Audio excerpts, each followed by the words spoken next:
the source of the river. But my house had developed cracks in the foundation. The smiles in my photographs began to feel like masks, hiding words unsaid and hurts unspoken. The simple plot had become a tangled, confusing manuscript I no longer knew how to read. So I began a search, not for a new story, but for the original author. In the quiet desperation of my study, I decided I would find every verse, every mention of love, in the one book that claimed to know its source. The first few nights were a flood of words. Love as law, as covenant, as a fierce and demanding fire. It wasn't the gentle thing I'd expected. It was vast, ancient, and intimidating, and I felt myself drowning in its depths. Then I found a new word, a different kind of love, agape, a love not of feeling, but of will, a love for the unlovable, a choice made in the face of imperfection. It was a foreign concept, a language my heart did not speak. I started to see echoes of it in the world outside my window, in the patient hand of an old man guiding his frail wife across a busy street, in the quiet, selfless acts that ask for nothing in return. The verses led me deeper, to the painful idea of sacrifice, love that lays itself down, that gives without expecting a return. I had always believed love was about receiving, about filling your own empty spaces. My own life felt like a stark contrast. I saw a montage of moments where I had chosen myself, my pride, my comfort. I remembered an argument with a dear friend, a chasm I had created and never tried to cross. Then I read the words that shattered my defenses. Love keeps no record of wrongs. The ink blurred as tears fell, splashing onto the thin page. All the ledgers I had kept, all the grievances I had nursed, they felt like anchors drowning me. It took all the courage I had. I picked up the phone, my heart pounding a frantic rhythm against my ribs. I had to erase the record. I had to choose love, even if it broke my pride.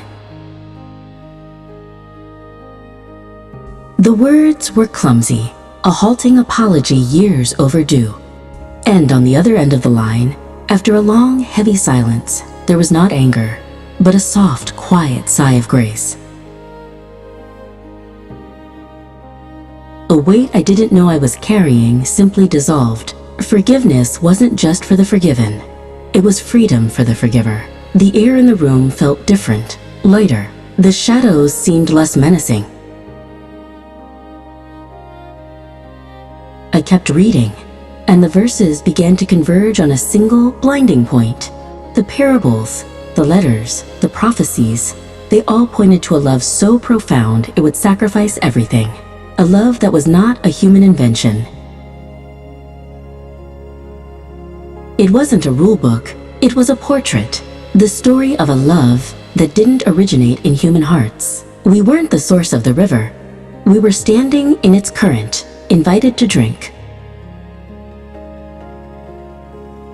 I finally understood. All my attempts at love had been like trying to draw water from a dry well. I was trying to give away something I had never truly received myself. I was trying to create a fire with no spark. So I stopped striving. I stopped reading.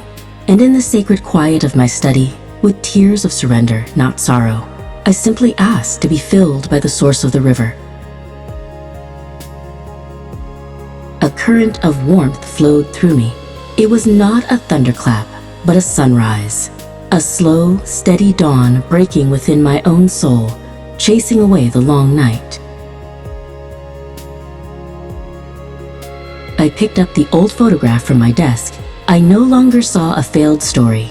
I saw two imperfect people, trying their best, both desperately in need of a love bigger than their own, and I felt a wave of compassion wash over me. The sun was rising, and I walked outside. The world was painted in the soft colors of morning.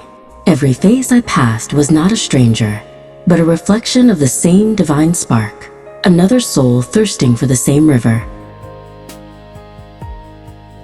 It is patient, it is kind, it never fails. It is the beginning and the end of every story, and it will last forever. because God is love.